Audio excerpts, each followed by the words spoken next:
We have some massive stories to get through today, as finally, our new manager in Enzo Maresca has been officially presented by the football club. On top of that, we have some massive stories that you can't afford to miss out on, so I hope that all of you enjoyed today's video, and apologies for taking some time to release this video today because I was waiting for more stories to develop first because I respect your time. I want to make sure I keep things as concise as possible, and I only release like 2, sometimes 3 videos in a day unless I really have to. So my friends, if you guys are loving the content this summer, show your boys some love. Hit that like button, share your thoughts and opinions, and let's get straight into things. After some time, Enzo Maresca today was officially presented by the football club, and to be honest, I can see exactly where this lost time has been invested in, because I think we've all seen the custom tailored 3-piece suit Maresca's wearing. Now we know that when you become our new manager, the lifestyle goes up another level. The check hits differently, and quite clearly these guys are investing in signing stylists to help with their image right. But you know what, I can see why Maresca's like, no, if you want me, I need 5 years, I don't need 2. And this guy's wasting no time in enjoying his new riches. But regardless, let's tackle everything Maresca had to say in his first club interview, and I'm going to go through things in quick fashion. Now obviously he's excited to join us and he's excited to get started. He said within his first week he's used that time to familiarize himself with everyone at the club, with players, staff, etc.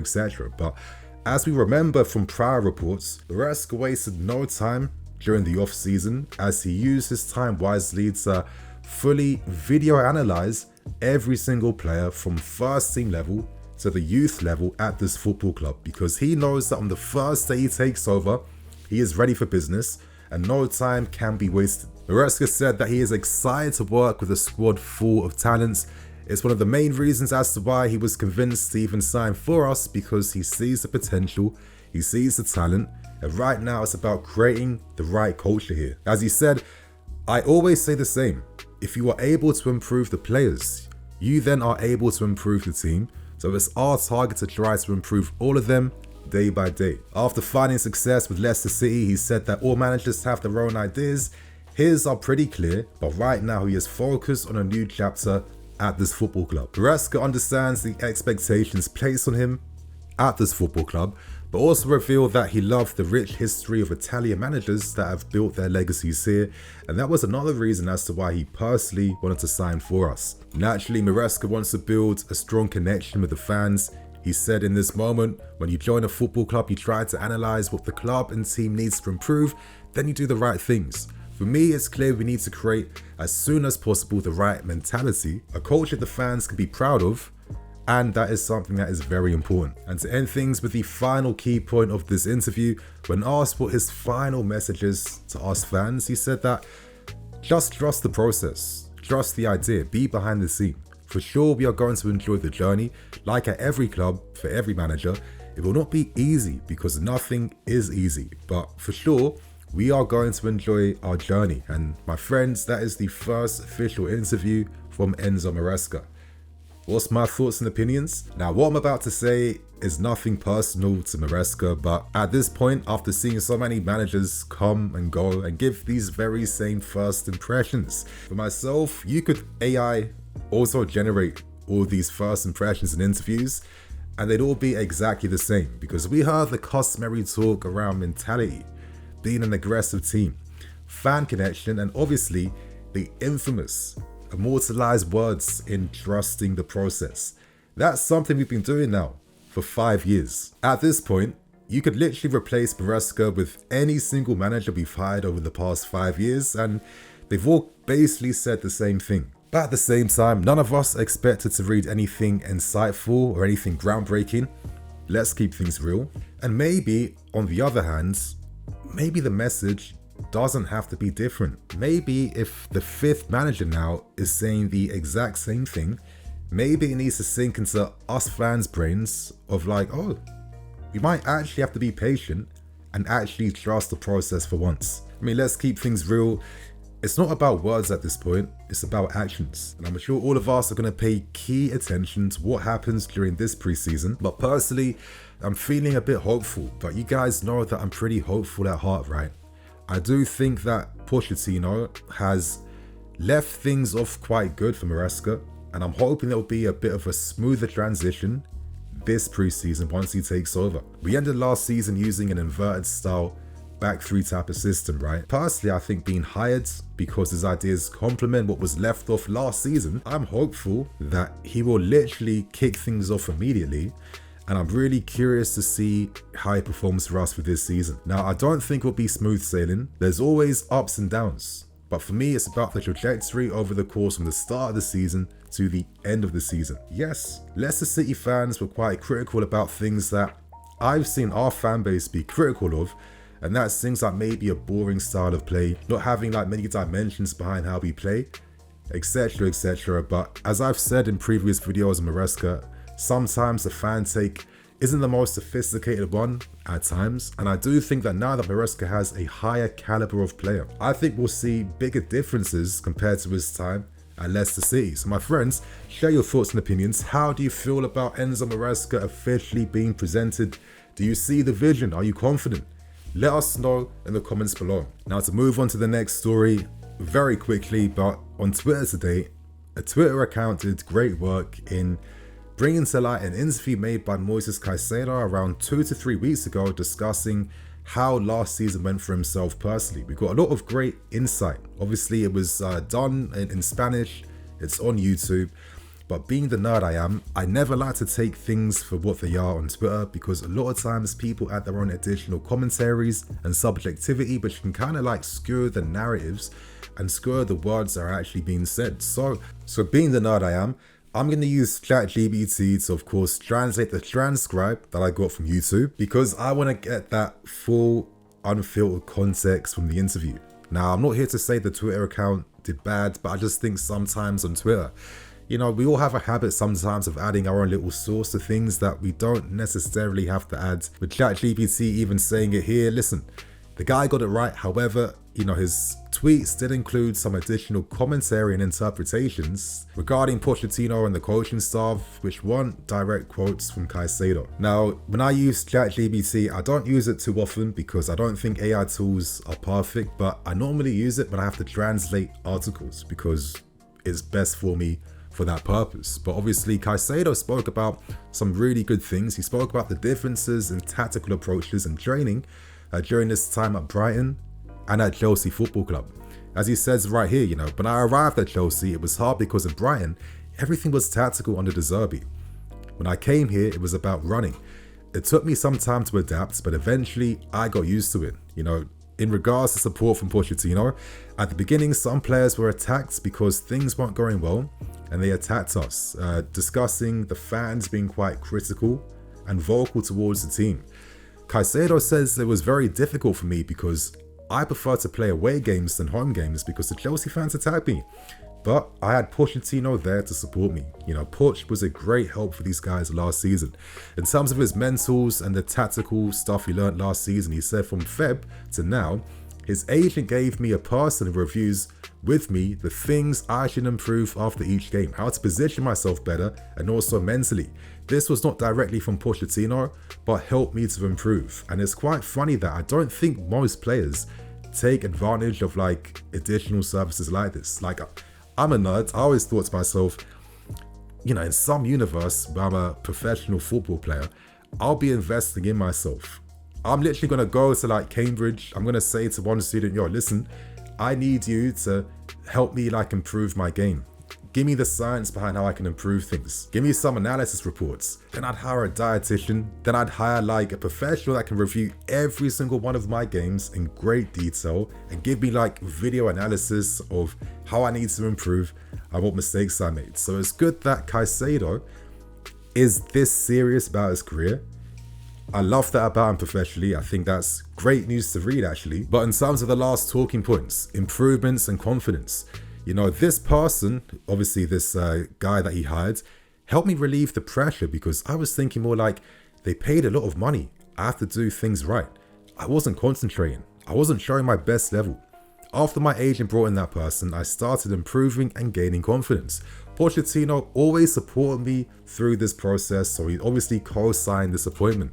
And to end things, his role in the team, Pochettino wanted me to start the play from the back, to be involved in the attack once we were on the offensive. He gave me the freedom to express myself on the field, and I know he was getting criticized on Twitter because, shouldn't Pochettino be the one training and coaching these players? Think about it, you're working with a 25, 27-man squad. You can't offer that type of insight behind everyone, on top of doing training sessions, tactical approaches for your opposition, etc, etc. Players have to invest in themselves ultimately. What Caicedo was saying is right, and it does feed off this theory I've always had that, let's say if Gallagher did leave, couldn't Caicedo be that guy that replaces him in the team? Because Pochettino wanted him to be books of books. That's what this quote mentions. Start the play from the back, then be involved in the attack once we were on the offensive. Hence why we saw Caicedo's passing range shine even more during the second half of last season. This guy plays some incredible defense splitting passes, and I think he can offer more of this. And this is when I realized I feel like Caicedo could become our new Michael Essien. He could do everything in midfield for us. And for the final thing we learned with Chelsea, I had to run more, which was different from Brighton, but Pochettino helped me understand the importance of this style of play. He supported me even when it was tough, and I think Poch did this because he clearly thought that Caicedo could be an even better box-to-box style player that could affect the game in more passages, that doesn't just have to sit deep to protect defenses. He can be involved in the game once the team starts to attack. So you need to learn how to move, how to keep that intensity going, and I feel like this is the main context behind this interview. And you know what, I think sometimes the next, I love the fans there, but when there's a narrative to spin, a lot of people have to force narratives that don't really exist for no reason, and a lot of times it's based not really understanding the context behind things. So my friends, that's everything that was said by Moises Caicedo in his interview today. Share your thoughts and opinions. Now we discuss one of the breaking stories of this afternoon yet again, as today we are learning that young Cobham sensation in Rio Ngumoha is set to leave us now to sign for Liverpool. This was confirmed by Fabrizio Romano, and Liverpool are set to break their historical wage structure for their academy to sign Rio Ngumoha, who is one of the most highly rated players in the country. And I'm not just saying that. I'm fortunate enough to have some really nice contacts, and I get some really nice insight behind how things really are at a ground level. I've always been really appreciative of the fact that with my platform, I sometimes get access to things I've always wanted to get access on. So it's ideal. I love it. I'm not going to lie with you guys. And one thing that I've heard is that many people at this club really believe that Nguhoma is a Musiala level talent. Not the potential to be like Musiala, but already is a Musiala level talent and there's a lot of confidence that he is ready to blow now. So this is really bad news to hear that he's leaving us to sign for Liverpool. Now, of course, the finances are definitely going to be attractive, right? But I also think that Nguhoma and his family may feel that, you know what, it might be easier to break into Liverpool's academy. I mean, their academy isn't necessarily the best, but as we saw last season, they created a lot of pathways into their first team. And we actually got cooked by them in the Carabao Cup final, which I'll still say is one of the most shameful losses I've seen literally in the past 5 years. I'm still hurt by that. I still can't accept that defeat against Liverpool's B team. But Nguhoma will feel like it'll be easier for me to break into their first team. But you might think to yourself, Nini, what's this saying about the new ownership? That after guys like Neil Bath and co have left, we've now lost probably our best young player in the academy at the moment. Now listen, if I released this video like an hour ago, then yeah, my opinions might be a bit different. But I have been fortunate enough to learn some more context behind this sale. And I have to say this, I know it's really annoying, but one of the reasons why I stopped doing in the know news is that when you are in the know, you're then not allowed to say things exactly for what they are. So I've learned some of the figures that Liverpool paid to entice Rio Ngumoha, but I can confirm this because I only care about being honest, and I'm not here to be giving my personal opinions on things. The club really did everything they could to entice Nguhoma to remain. I really mean that. They did everything they could to entice him to remain. in the end, they just had to accept he wants to go. And one of the reasons behind that is that Nguhoma's team, and I'm not going to be telling you guys who exactly they are. I mean, I know, but you know, you can't just be moving mad like that in YouTube videos. Let's just say people in this team have been trying to maybe force a move for a while. I don't know why. I don't have the personal context as to their relationship dynamics behind the scenes. I don't know none of that. All I know is that even before this summer, there have been attempts to try and get a move away. And for example, if not for things like the new Brexit laws, Nguhoma might be in Germany at the moment, maybe at a Dortmund or a Leverkusen or somewhere else. Now, from what I know, there was a willingness from Nguhoma to remain. He was happy to stay here, but it does feel like his team feel like maybe it's not the best strategy. So this is just a case of misfortune, and it continues this curse of like, you know, that supreme offensive talents never really like making it here. And it's not because the club aren't creating the pathways, it's simply because of factors outside of the club's control. I also hear that finances definitely played a part in this move. And, you know, I'm sure the team now will be satisfied by the finances. Now, I don't know exact reasons as to why finances were so key. Maybe to keep things objective and fair, so I'm not going to be salacious. Could it be that they feel like, okay, if you cough the money up, it tells us that you really think, okay, we'll do everything in our power to make sure he gets the fairest pathway into any future first teams, because there's levels to talents, right? And if you're like a super talent, look at a Musiala. Bayern Munich outbid us. Bayern Munich outbid us wage packet wise to entice Musiala to come. Money does play a factor. It's how the game works. It's how it's always worked. And I think without that financial incentive for Musiala, would he have been as inclined to sign for a Bayern Munich, knowing the fact that we were set to make him one of the highest paid youth players in Cobham history? So let's get that fact right. The money side doesn't necessarily bother me that much. If you're a super talent, then I accept that there has to be super wages backed by clubs behind you, right? But all I'm here to say is that regardless of anything happening at the club, we've got to keep things fair. The club did everything they could to keep him. It hasn't happened. It's not their fault. We move on. And at least we have guys like Hendry Pires, Esteval William to look forward to, with Esteval William cooking yet again last night. Boy, when these two come next season, yeah, I think we're going to be up again, not going to lie. So that is the Nguhoma news out of the way, my friends. And we end things with some final news, because as confirmed yet again by Romano, as he keeps reconfirming and reconfirming, we are on the market to sign a left winger that can cut inside with his right foot. And we do have some more updates surrounding Rennes sensation and Desire Doue, because we are learning that maybe Rennes could sell Desire Doue for around £34 million, around like 40 something million euros.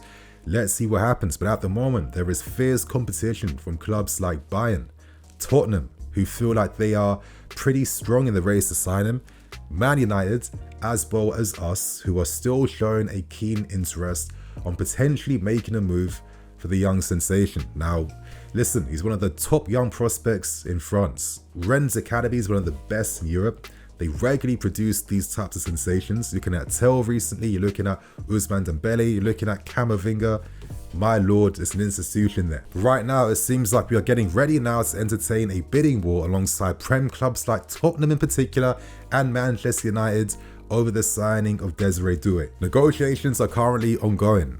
I'm looking forward to learning more news around this. I can see why, because listen, stats wise, when you look at players like this, it's like he got 20 goals and 20 assists last season for Rennes. It's more about the potential he has, how he affects the game with his dribbling and his take on, how he can receive the ball in any area of the field and turn any situation into an offensive moment. I feel like this team needs that dribbling specialist, and I think Desire Doue would fit the model we're building at this football club. You know, signing them young, getting them for like really affordable and cheap wages, and then developing them over the coming seasons. I think that Desire Doue is a lot more achievable compared to Nico Williams. I just don't see us doing anything there, because I don't see why Nico would turn down the chance to sign for Barcelona to then come for us to sign for reduced wages to what he's currently already earning at Athletic Bilbao. It doesn't make any sense. But I think in the case of Desire Doue, if you go to Bayern Munich, you're going to be pretty stacked there. But if you come to us, I think that there could be a stronger possibility for you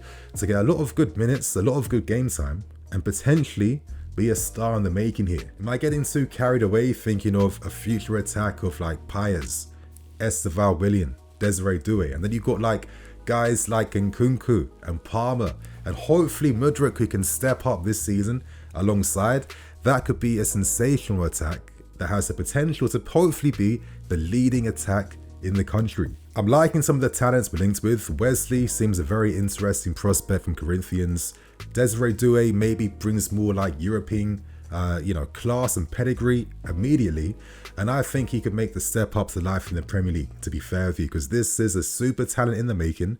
He's looking very good for the French Olympic team at the moment, and I'm hoping we get more reports surrounding the story now. So my friends, that is today's videos. That's everything that's come out today that you guys need to get on top of. I hope you guys enjoy.